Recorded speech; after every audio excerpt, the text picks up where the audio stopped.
राम राम। हमने पिछले भाग में देखा कि ध्रग ध्रग जो राग है, ध्रग किणो कंठ होए, तासु सुन सुखराम कहे, हरजस करे न कोय।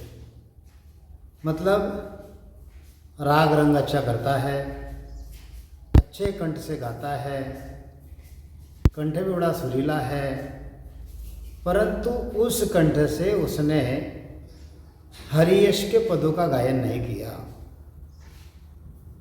तो गुरु महाराज कहते उसको धिक्कार है।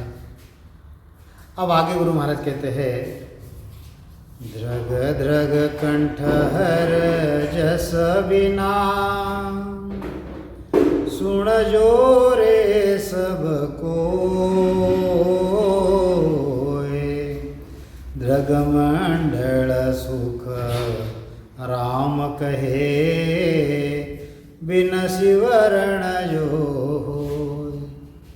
कंठ अच्छा है, उस अच्छे कंठ से हरियश के पदों का गायन नहीं गाया तो सब कोई सुन लो, उसके अच्छे कंठ को भी धिक्कार है। और जहाँ मंडली जमा होती है वहाँ इधर उधर की गप्पे मारते हैं, लेकिन राम नाम का सुमिरन करते हैं। गुरु महाराज कहते हैं उस मंडली को भी धिक्कार है। गुरु महाराज ने लिखा है ना, क्या लिखते गुरु महाराज? गुरु महाराज कहते हैं कि सांझ हथाया जाए और झूठी झोड़ा छोड़कर बकवाद करे नर आए, बकवाद करे नर आए, पछे सूतो घर जाई। चार पहर धंधा करे, सांझ हथाया जाए, चार प्रहर धंधा करते हैं और शाम को कहीं मंडली में जाकर बैठते हैं और वहाँ पर क्या करते हैं, झूठी झोड़ा छोड़कर बकवाद करे नर आए। वहाँ पर फालतू बातें करते हैं, इधर उधर की बातें करते हैं। और गुरु महाराज क्या कहते हैं कि जहाँ पर मंडली जमा होती है इधर उधर की गप्पे मारते हैं, परंतु राम नाम का स्मरण नहीं करते, उस मंडली को भी धिक्कार है। जा मंडली भेड़ी हुए, भजन बंदगी नाय, ध्रग ध्रग सो सुख राम कहे, वाह मूरख क्यों जाए। इत उत सुभेड़ा हुए, नर नारी सुन लो, ध्रग ध्रग सो सुख राम कहे, सिमरण करे न कोई। देखो उसी विषय को गुरु महाराज आगे बढ़ाते हैं और कहते हैं कि जहाँ मंडली जगह जमा होती है, भजन बंदगी नहीं करते, तो ये वहाँ मूर्ख किस लिए जाते हैं? जहाँ भजन बंदगी नहीं होती वहाँ जाने वाले लोग मूर्ख को भी और उस मंडली को भी धिक्कार है। इधर उधर से स्त्री पुरुष आकर इकट्ठा सब जमा होते हैं और इकट्ठा होकर राम नाम का सुमिरन नहीं करते, तो गुरु महाराज कहते हैं उनको भी धिक्कार है। आगे गुरु महाराज कहते हैं, ध्रग ध्रग सो जुग जानिए, जहाँ में नहीं अवतार, ध्रग सत गुरु सुख राम कहे, जे जीव लगे नहीं पार। उस युग को भी धिक्कार बताया गुरु महाराज ने। हाथ को धिक्कार बताया, पैर को धिक्कार बताया, कान को धिक्कार बताया, आँख को धिक्कार बताया, नाक जिह्वा को धिक्कार बताया, कंठ को धिक्कार बताया, अब दिन को धिक्कार बताया, उस पल को धिक्कार बताया, उस प्रहर को धिक्कार बताया। अब गुरु महाराज युग की बात करते हैं। क्या कहते हैं गुरु महाराज? ध्रग ध्रग सो जुग जानिए, जामे नहीं अवतार। अवतार मतलब ये जो दशावतार की बात कर रहे क्या गुरु महाराज? जिस युग में अमरलोक से आए हुए संत का अवतार नहीं हुआ, गुरु महाराज कहते हैं उसको धिक्कार है। और उस सद्गुरु को भी धिक्कार है कि जिस सद्गुरु से जीव पार नहीं उतारा गया, उस सद्गुरु को भी धिक्कार है। जिस सद्गुरु से जीव को बहुत से पार करके मोक्ष में भेजा नहीं जा सकता और सद्गुरु बन के बैठ जाते हैं, गुरु महाराज कहते हैं ऐसे सद्गुरु को भी धिक्कार है। देखो, गुरु महाराज ने युग को भी धिक्कार बता दिया कि जिसमें संत का अवतार नहीं हुआ। अवतार तो हर युग में होते हैं, लेकिन वो किसके अवतार होते हैं? गुरु महाराज ने कहा है ना, 10 अवतार निरंजन कहिए, 10 अवतार निरंजन कहिए, ये अपना नहीं होई, ये तो अपने करणी भोगे, ये तो अपने करणी भोगे, सुख दुख पावे लोई। ब्रह्मा विष्णु महेश्वर शक्ति, इण सिर लागी काई, इण ही भरोसे मत कोई रहियो, इण ही मुगतन पाई। गुरु महाराज भांति भांति समझा रहे हैं। अन्य भक्ति को क्यों गुरु महाराज ने धिक्कार कहा परमात्मा की भक्ति को छोड़कर? क्योंकि यहाँ पर यह जो ब्रह्मा विष्णु महादेव जो है, इनके सिर भी कर्म लगे हुए हैं। यहाँ पर यह जो ब्रह्मा विष्णु महादेव है, इन सिर लागी काई, इन भरोसे कोई मत रही हो। इनके भरोसे रहेंगे तो क्या होगा? अरे हमारे भी कर्म नहीं कटेंगे। हमको तो ऐसे संत सद्गुरु चाहिए, संतों में ऐसा सतगुरु चाहूं, आवागमन मीटे दुख भारी, आवागमन मीटे दुख भारी, महापरम सुख पाऊं हो संतों में ऐसा सतगुरु चाहूं। आवागमन मिटे दुख भारी और महापरम सुख पाऊं, ऐसे संत सद्गुरु मुझे चाहिए। क्योंकि ये 10 अवतार है, ये निरंजन है, ये ब्रह्मा विष्णु महादेव है। अरे इनके भरोसे नहीं रहना है हमको, क्योंकि इनके स्वयं की मुक्ति नहीं हुई। गुरु महाराज कहते हैं ना, ब्रह्मा रचिया सृजन को, विष्णु करण प्रतिपाल, शिव रचा संहार को। मतलब ब्रह्मा जी का जो कार्य है वह सृष्टि की रचना करना है, विष्णु का कार्य जो है वह प्रतिपाल करना है, शिव का कार्य है संहार करना, और संत सिरजा सुखराम कहे जीव उदाहरण का। संतों का सृजन ही इसलिए है, संत अमरलोक से आते ही इसलिए है। अब यहाँ से तो हुणकाल से आने वाले जो जीव है वो भी अपने आगे सद्गुरु लगा लेते हैं। तो गुरु महाराज कहते हैं, द्रग द्रग सतगुरु सुख राम कहे, जीव लगे नहीं पार। अरे उन सद्गुरु को भी धिक्कार है कि जिनसे जीवों का आवागमन नहीं मिटता। अपने नाम के आगे सद्गुरु लगा लेंगे, जीवों का कोई खुद की लेने देनी पड़ी है और सद्गुरु बनकर बैठ जाते हैं, तो गुरु महाराज कहते हैं कि ऐसे नाम के जो सद्गुरु है उनको भी धिक्कार है। आगे गुरु महाराज कहते हैं, द्रग द्रग मंडल देशो, और आगे सुनो, द्रग द्रग मंडल देशो, जा पहुँता संतन हो,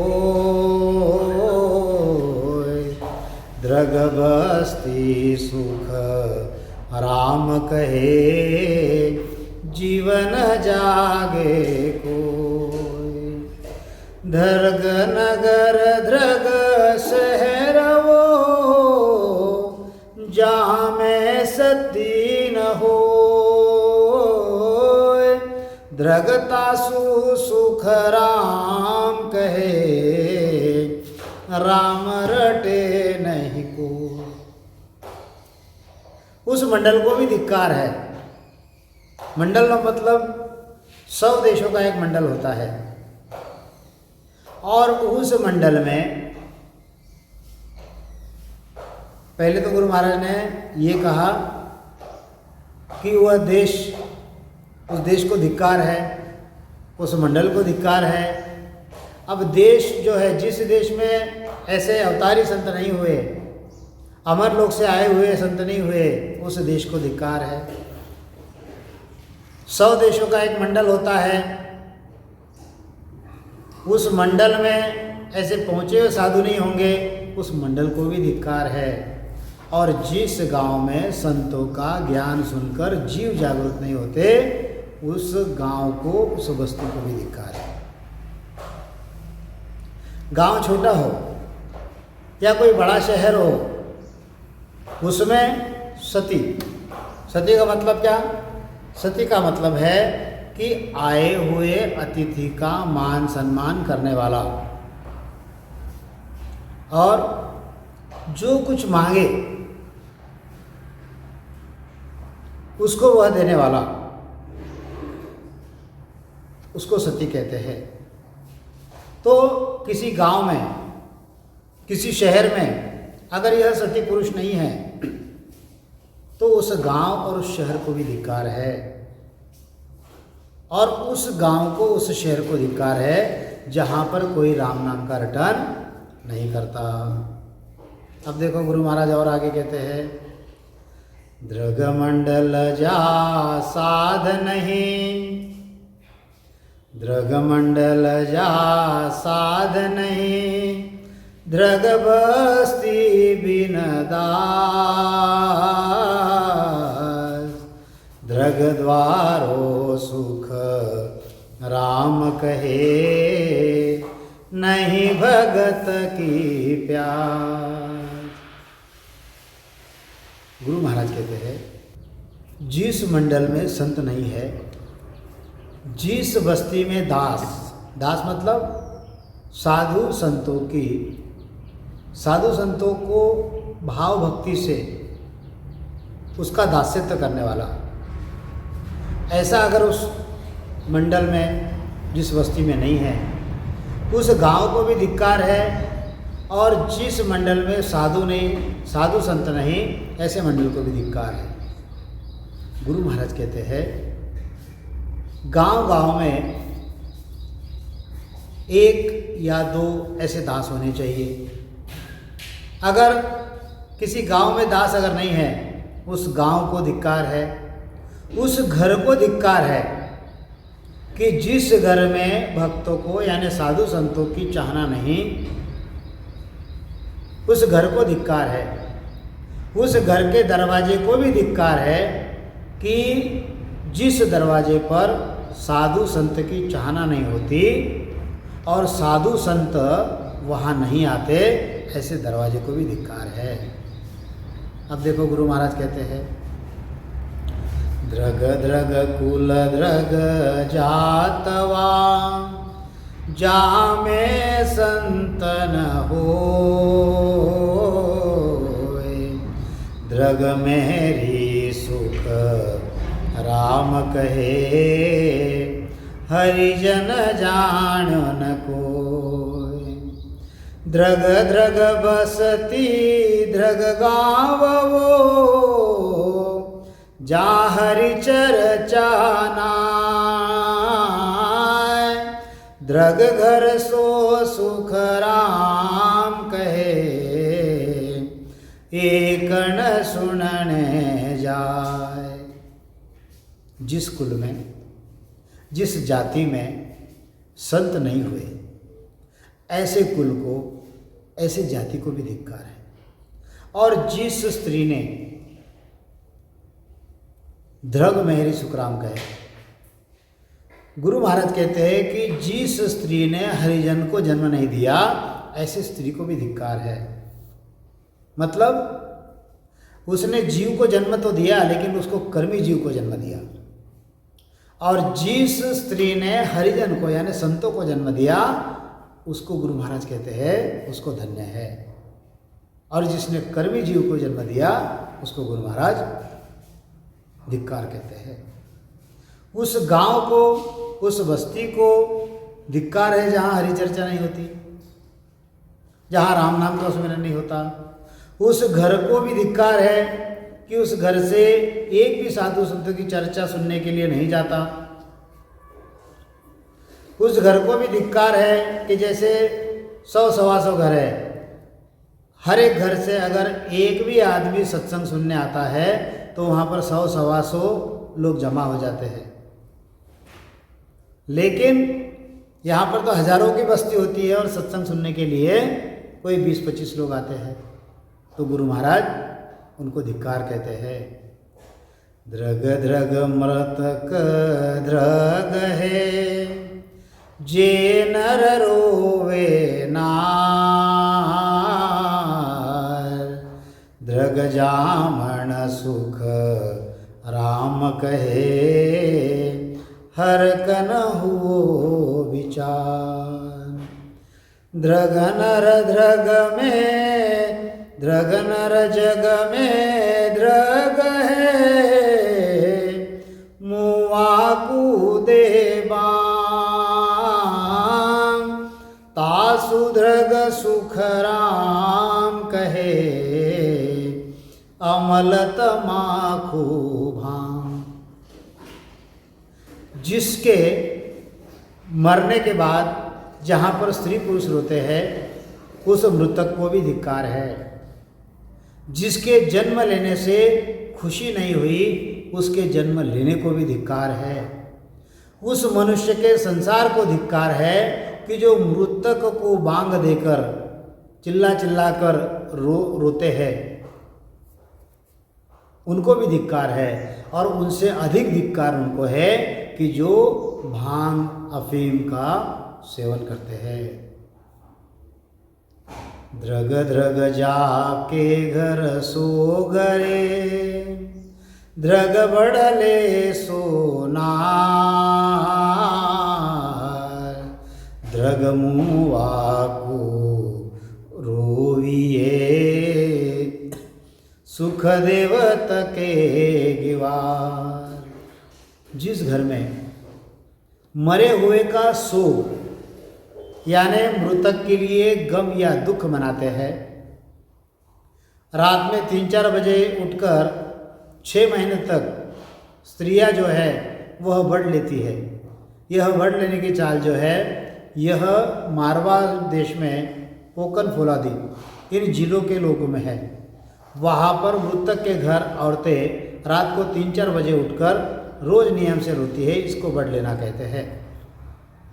और जैसलमेर के लोगों में ऐसी रीति है कि जो मरने वाले का समाचार लेकर आकर बताता है, तो उस मृतक को न रोते हुए समाचार बताने वाले का या पत्र लाने वाले का नाम लेकर वहाँ पर रोया जाता है। अब ये बात उधर के लोगों को मालूम है, इसलिए अपना असली नाम न बताकर वे दूसरों का नाम बता देते हैं। अब ये जो स्थितियाँ हैं, ये 200-300 साल पहले की है राजस्थान की। अब शायद होता होगा या नहीं होता होगा, पता नहीं है। तो गुरु महाराज इसमें हमको ये ध्यान में रखना है कि जहाँ पर मृतक के घर पे बांग दी जाती है, सवेरे बढ़ लिया जाता है, छाती ठोक के रोया जाता है, जिनको रुदाली वगैरह उसको वहाँ पर बुला के रोना धोना किया जाता है। गुरु महाराज कहते हैं कि ऐसी जो रीतियाँ है, जो मरने के बाद जो रोना रोते हैं, उस मृतक को भी धिक्कार है, बढ़ लेने वाले को भी धिक्कार है। और गुरु महाराज कहते हैं कि उस मरने वाले के लिए जो रोता है उसको भी धिक्कार है। अब देखो आगे गुरु महाराज क्या बता रहे हैं। धृग आरो धृग ब्याव हो, जहाँ जन जी म्याना, धृग जाति सुख राम कहे, बिन देह देवल जाय। धृग तीरथ धृग धाम वो, जल बिन नहीं निवास। धृग जाति सुख राम कहे, ममता बुझी न आस। देखो गुरु महाराज कहते हैं कि धृग आरो धृग ब्यावो। आरा मतलब मृतक के बाद 13वें दिन मारवाड़ी लोगों में भोजन कराते हैं, उसको आरा कहते हैं। और धृग ब्याव, ब्याव मतलब शादी। जो आरा है और जो शादी है, और वहाँ पर अगर संत भोजन नहीं किए, उस आरे को और उस शादी को भी धिक्कार है। यहाँ पर एक विषय मैं और बताना चाहूँगा कि हमारे कुछ रामश्री लोग हैं जो आरे में जाकर भोजन नहीं करते। जहाँ पर कोई मृतक है वहाँ पर जाकर भोजन नहीं करते। अब गुरु महाराज ने क्या लिखा है यहाँ पर, धृग आरो धृग ब्याव। जहाँ पर मरने के बाद जो 13 दिन के बाद में जो भोजन कराते हैं, वहाँ पर अगर कोई संत भोजन नहीं करता तो गुरु महाराज कहते हैं कि उसको धिक्कार है। मतलब आरे में अगर किसी संत को भोजन के लिए बुलाया तो उसने वहाँ पर जाना चाहिए। ये जवाब यहाँ पर है। शादी में तो सभी चले जाते हैं, खुशी खुशी में चले जाते हैं, लेकिन आरे में लोग नहीं जाते। तो गुरु महाराज ने उसका जवाब यहाँ पर दिया है। गुरु महाराज ऐसा यहाँ पर लिखते ही नहीं। गुरु महाराज आगे भी कहते हैं, क्या कहते हैं कि उस यात्री को भी धिक्कार है कि वह बिना देह के देवल में दर्शन करने जाते हैं। कितनी ऊंची बात बता रहे गुरु महाराज। बड़े बड़े धाम बने हुए हैं और वहाँ पर सिर्फ मूर्ति लगी है। वहाँ पर गुरु महाराज कहते हैं कि बिना देह देवल जाए, यानी अब ये देवल है, इस देवल में, ये रामद्वारा क्या है, ये देवल है। अगर यहाँ पर कोई देहधारी संत नहीं है और ऐसे रामद्वारा में अगर कोई आता है, गुरु महाराज कहते हैं कि ऐसे रामद्वारा में आकर अगर कोई रुकता है जहाँ पर संत नहीं है, तो उस यात्री को भी धिक्कार है। कहाँ जाना चाहिए? जहाँ पर जिस देवल में, जिस रामद्वारे में, जिस धर्मशाला में, जिस मंदिर में अगर कोई वहाँ पर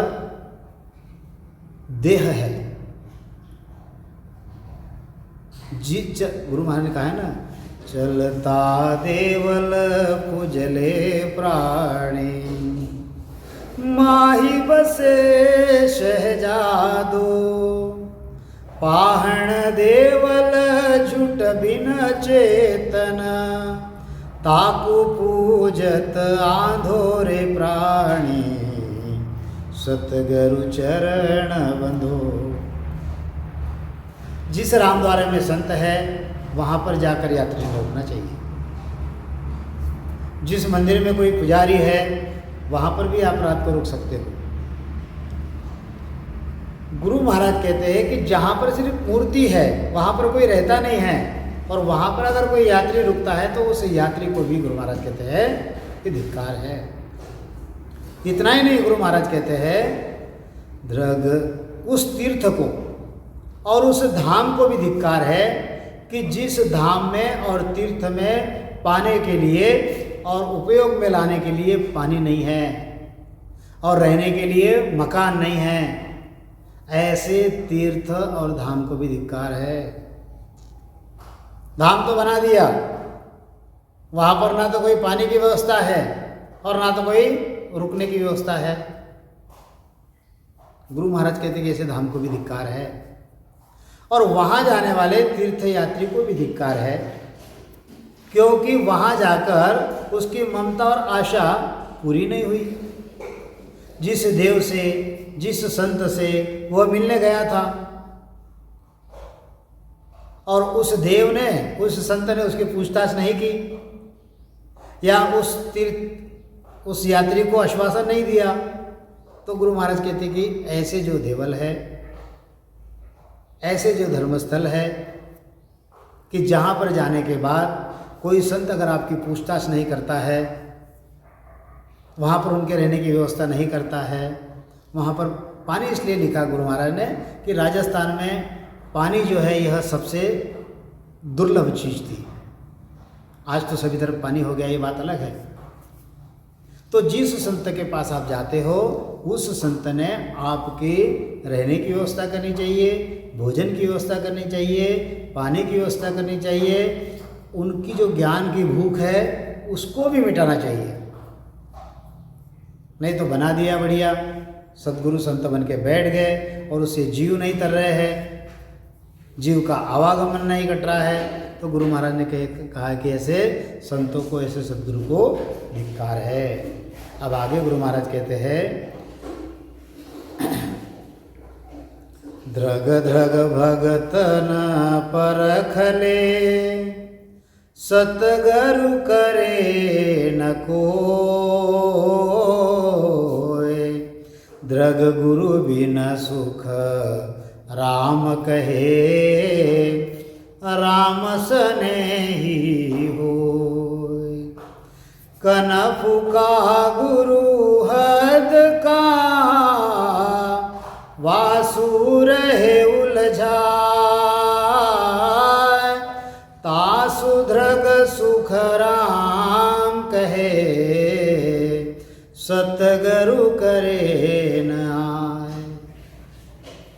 अब थोड़ा कान खोलकर सुनिए गुरु महाराज क्या कहते हैं। जो भक्त की पारख नहीं करता उसको धिक्कार है, पारख करके उस सद्गुरु के रूप में उसको स्वीकार नहीं करता उसको भी धिक्कार है, और जो गुरु धारण किए बिना अपने मत से रामस्नेही बन गया उसको भी धिक्कार है।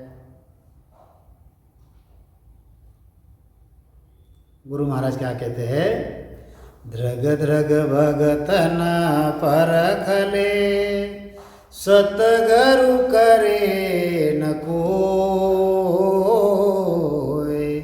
द्रग गुरु बिन सुख राम कहे, राम सनेही हो।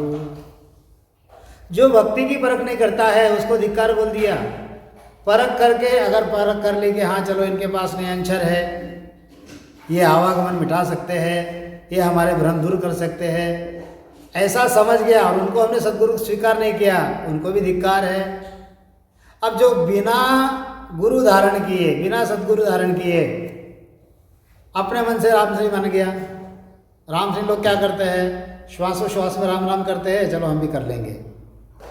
कई रामस्नेही राम राम राम राम राम राम राम राम करते हैं, हमने भी कर लिया, हम भी बन गए रामस्नेही। गुरु महाराज कहते हैं ऐसा नहीं है।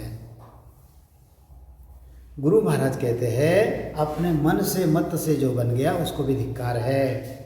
किस लिए धिक्कार है? कनफु का गुरु हद का, वासु रहे उलझाय, ताकू धृग सुख राम कहे, सतगरु करे न आए। अरे जो कान फूकने वाले हद्दी के जो गुरु है, उन कान फूकने वाले गुरु से अटके रहे तो उनको भी धिक्कार है। और जो लोग सद्गुरु नहीं करते, मतलब जो आपको आपके घट में नैंचर नहीं प्रकट करवाते, आपके पूरब के 6 कमल, पश्चिम के 6 कमल छेदन नहीं करवाते, तो गुरु महाराज कहते हैं कि उनको भी धिक्कार है। जो लोग सद्गुरु नहीं करते यानी शिष्य नहीं बनते, उनको भी धिक्कार है। और हमारे ऊपर गुरु महाराज की ऐसी मेहर है कि हमको 1 नहीं 2-2 4-4 सद्गुरु मिले हैं। तो ये सौभाग्य का लक्षण होता है। गुरु महाराज आगे कहते हैं, झूठे गुरु सू लगा रहे ताकू फिट धिकार,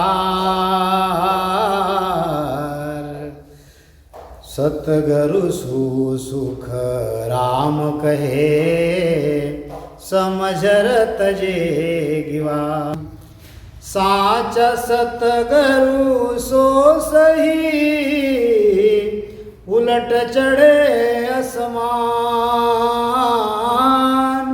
दूजा सब सुख राम कहे झूठा गुरु बखान। देखो गुरु महाराज समझाते हैं कि जो झूठे गुरु से लगे हुए हैं उनको धिक्कार है, और जो सद्गुरु को समझकर कि ये अच्छे हैं ऐसा समझते हैं और फिर भी उनको सद्गुरु नहीं करते, उनके शिष्य नहीं बनते, तो गुरु महाराज कहते हैं कि उनको धिक्कार है। अब गुरु महाराज ने पिछली साखी में ये कहा कि झूठे गुरु से लगा रहे, तो फिर सच्चा सद्गुरु कौन? गुरु महाराज ने अगली पंक्ति में बताया कि साचा सतगुरु सो सही उलट चढ़े असमान। मतलब सच्चा गुरु कौन सा और झूठा गुरु कौन सा, इसकी परख अगर हमको करनी है तो झूठा जो गुरु है वह कैसा है कि जो पश्चिम की दिशा से नहीं चढ़ा, और सच्चा गुरु कौन है? सच्चे गुरु, गुरु महाराज कहते हैं कि जो पश्चिम की दिशा से चढ़ गए हैं, जो बंकनाल से चढ़ गए हैं, जो आकाश में ब्रह्मांड में चढ़ गए हैं, जिन्होंने अपना 10वां द्वार खोला है, जिन्होंने 12 कमलों का छेदन किया है, जिनकी स्थिति ऐसी है कि उनके 3.5 कोटि रोमावली में ररंकार की ध्वनि हो रही है, जिनके 10वें द्वार में वह सत्य शब्द जो है वह गर्जना कर रहा है, उनके पास जाने पर वे भी हमारे शरीर में यह रोम रोम में वह परमात्मा की प्राप्ति कर सकते हैं। उनके शरण में जाने कर हमारे भी 12 कमलों का छेदन हो सकता है, उनके शरण में जाने पर हमारा भी 10वां द्वार खुल सकता है। ऐसे जो गुरु है वो सच्चे गुरु है, वो सच्चे सद्गुरु है। और बाकी गुरु महाराज ने कहा कि बाकी सारे गुरु जो है वह झूठ है। हर जी को शिवरण करे, बहुत महत्वपूर्ण बात बताई गुरु महाराज ने। हर जी को सिमरण करे जन सूधे विचार, ताकू द्रग सुख राम कहे दरगाह पड़सी मार। अरे कितने ही जो है जो राम जी का राम नाम का सिमरन करते हैं और राम नाम रटने वाले संत का द्वेष करते हैं, उनका विरोध करते हैं, तो गुरु महाराज कहते हैं कि उनको धिक्कार है, उनको दरगाह में मार पड़ेगी। सुमिरन करने के भरोसे पर रहकर कोई संतों का अगर विरोध करने वाले विरोध करता है तो गुरु महाराज कहते हैं कि सुमिरन करने की तारीफ न देखते हुए उनके ऊपर दरगाह में मार पड़ेगी, क्योंकि वे क्या कर रहे हैं? हरिजन से द्वेष कर रहे हैं। अरे वो तो ऐसे ही है, उनका तो ऐसे ही है, उनका तो कोई गुरु ही नहीं है, उनका तो कोई चेला ही नहीं है, उनका तो कोई शिष्य ही नहीं है, वो तो कोई संत ही नहीं है, वो तो वाणी जी का पाठ भी नहीं करते, वो तो कोई सत्संग भी नहीं करते। कुछ नहीं कहना हमको, जिसकी गति वो जानेगा, अगर आप राम नाम करते हो और किसी भी संत पर उसका द्वेष करते हो, उसका विरोध करते हो, तो गुरु महाराज कहते हैं कि उनको धिक्कार है। आप जो सुमिरन कर रहे हो उसकी काउंटिंग नहीं होगी, क्योंकि आप वह जो परमात्मा है, परमात्मा के जो संत है, उनका आप विरोध कर रहे हो। तो गुरु महाराज कहते हैं अंत में, भजन भाव भगति बिना द्रग द्रग क्या नर नार, सब पर लय का जीव है, सुख देव कहे विचार। अरे राम नाम का भजन नहीं करते और साधु संतों से तथा गुरु से भाव भक्ति नहीं रखते, ऐसे स्त्री पुरुषों को धिक्कार है। ये सभी प्रलय में जाने वाले जीव है। ये सद्गुरु सुखराम जी महाराज विचार करके बता रहे हैं। इसीलिए हमको किसी संतों से बैर नहीं रखना, हमको किसी राम स्नेही से बैर नहीं रखना। क्या कहते गुरु महाराज? कोड़ी कुष्टी हरिजन मिल जो बाह पसार, मिल जो बाह पसार। अरे हम राम नाम का सुमिरन तो कर लेते हैं, लेकिन संतों का द्वेष करते हैं। हम राम नाम का सुमिरन करते हैं, लेकिन उनमें हम कैटेगरी रखते हैं, ये सही नहीं है, वो सही है। वो तो परमात्मा जाने हैं, परमात्मा के जीव जाने हैं। हमने ऐसे में नहीं पढ़ना। हमको क्या करना है? हमने हमारा भजन करके अमर लोक में निकल जाना है। नहीं तो क्या होगा? जो हम भजन कर रहे हैं वो भी हमारा चले जाएगा और दरगाह में हमको मार पड़ेगी। ऐसा आदि सद्गुरु, सर्वात्माओं के सद्गुरु, सर्व सृष्टि के सद्गुरु सद्गुरु सुखराम जी महाराज पूर्ण विचार करके यहाँ पर हमको बता रहे हैं। तो यहाँ पर मध्यभागी द्रगद्रगता का अंग जो है यह पूर्ण होता है। बोलिए आदि सद्गुरु, सर्वात्माओं के सद्गुरु, सर्व सृष्टि के सद्गुरु सद्गुरु सुखराम जी महाराज ने धन्य हो, धन्य हो, धन्य हो। राम सभा में राम राम महाराज राम।